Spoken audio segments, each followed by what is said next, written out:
We're dealing with a holiday that Mr. Mbalula took to Dubai. We know it. It's not a secret. It was admitted. This holiday was between 28 December 2016 and 3 January 2017. He was then the Minister of Sport. We all know, and it's also contained in the case docket, that the cost of that holiday was 684,000 rand, thereabouts. We all know that no payment was made and that the travel agency then demanded payment in February 2017.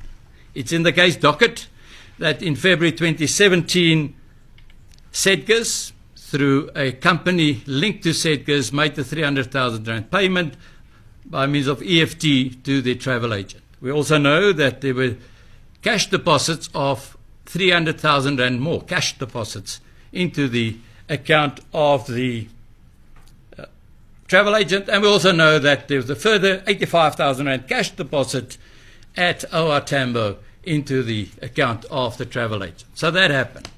That happened in February 2017 and months and days following that. What we also know is that on 9th October 2017, Eyewitness News published a report about Mr. Fikile's holiday, and saying in the report they said that Sedgars paid for his holiday. The strangest things happened.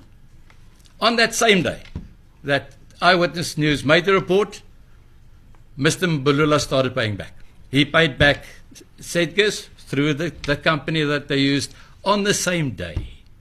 So that's in October, after the holiday that ended in January and after the money received in February. So he decided to pay that back. On that same day, AfriForum, through Monique Tauter, referred the matter to the Public Protector.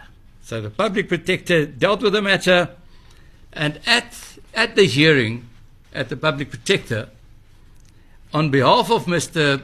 Mbalula, through his lawyers, they indicated that the money received was a loan. It was a loan, and that he paid it back. On 19 December 2019, the Public Protector made a finding. The Public Protector made a finding, and she referred the matter back to the NPA to investigate money laundering. Now, obviously, that never happened. The NPA took absolutely no further steps, and that caused the same Monique Tauter to register a case docket in August 2019. Now, a timeline